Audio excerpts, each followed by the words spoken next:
Are you ready to witness Chris Cuomo getting shredded? It is no secret that media companies play a massive role in shaping public perception, and the MSM takes advantage of that by selective reporting and framing, therefore pushing their ideological agendas. That's what happened during the pandemic, where CNN made fun of Joe Rogan after he disclosed that he had taken ivermectin, among other treatments, upon contracting COVID-19 in 2021. Chris Cuomo was one of the people that slammed this drug, calling it a horse dewormer and criticizing Rogan, but recently he was confronted by this event as he went on a debate versus none other than my boy Dave Smith, which was moderated by Patrick Bet-David. Needless to say, Dave schooled Cuomo and left him speechless, but before I delve deeper into it, watch the clip. Joe Rogan is bigger than every single show at CNN combined and gets paid more than every single person at CNN combined. And he was 100% right about this thing through the entire time. No, he wasn't. Yes, he No, he wasn't. Hold on. Okay. Hold on, let me get this point out here. Tell me what he was right about. Okay, how about, you know what you just revealed last month on Pat's show about ivermectin? Yeah.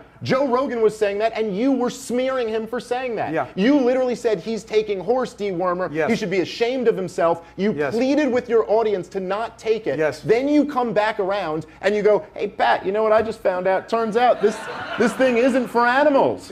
Turns out humans are. But Chris, that's a 5-minute Google search and you would have known that. That's true. A quick Google search shows that ivermectin has two versions, one for animals and one for humans. It is primarily used as an anti-parasitic drug and has been suggested by some doctors as a potential treatment for COVID-19. The thing is, it was not approved by health authorities like the FDA due to a lack of sufficient evidence. By the way, do subscribe for more discussions like this. CNN and other MSM outlets, however, had a different opinion and constantly placed themselves in the position of telling people how to behave or what medicine to take, which was purely based on ideological biases. They constantly misled people by framing the drug as horse dewormer, therefore suggesting that people who took it were insane and ignored the fact that there were two versions of it. This framing played a significant role in painting Joe Rogan as a negative light and proving their recklessness in promoting misinfo. But that's not all. Chris refuses to acknowledge he is wrongdoing and resorts to using a typical woke tactic in this next clip. Do you know who disagrees with you? Do you know who disagrees with you? The people who make ivermectin disagree with you. Hold on. What do they disagree with me about? That the drug should not be taken as a standalone for COVID-19. I never said it should. That's what Rogan was saying. No. He did not. No, listen. See, this is the thing, Chris. Yeah, that is a lie. That is a blatant lie. Joe Rogan. So you just pretended that I said it's a standalone for COVID. No. Here's what it always was. Here's what Joe Rogan said.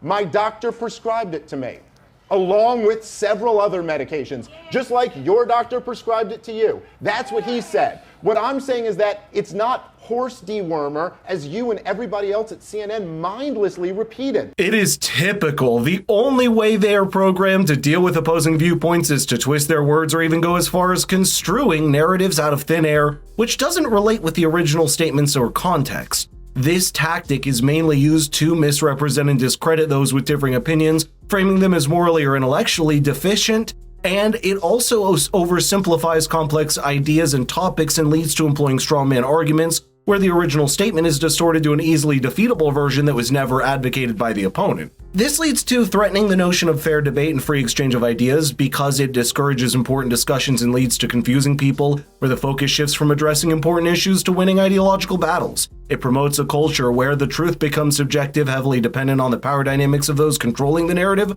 rather than on objective analysis and reasoned argumentation, which limits constructive dialogue and undermines the integrity of public discourse, two of the vital elements of a healthy democratic society. But Chris continues denying his wrongdoings and eventually falls in a trap that he set himself up for. Obviously, there was so much talk that they don't want you to take ivermectin. Ivermectin is the way to go. Take it. Joe Rogan got better from ivermectin. And by the way, I don't like what people did to Joe Rogan about ivermectin. I don't like You did it. No.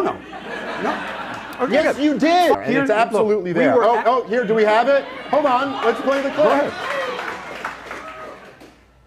Injecting drugs for animals and horse. And people telling them to. Oh my God. What person?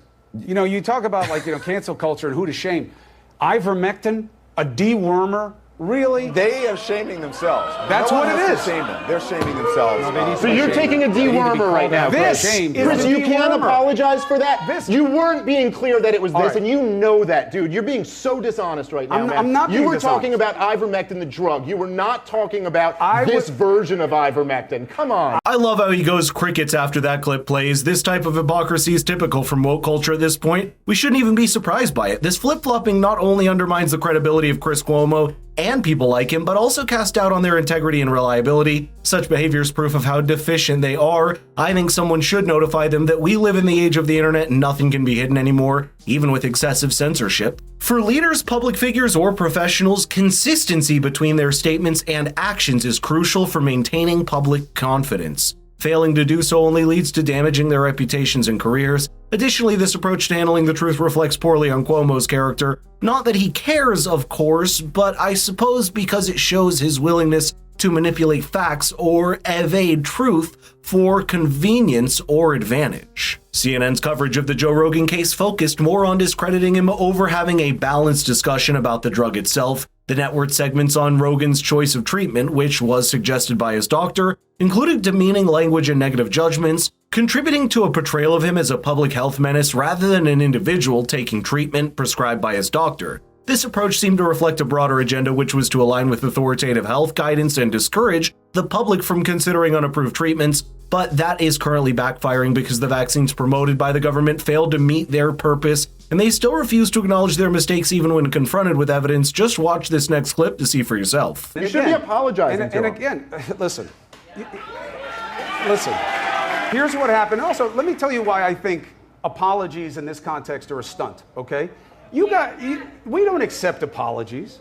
Nobody accepts apologies except as an admission that you weaponize. That's why Trump never apologizes. He's right.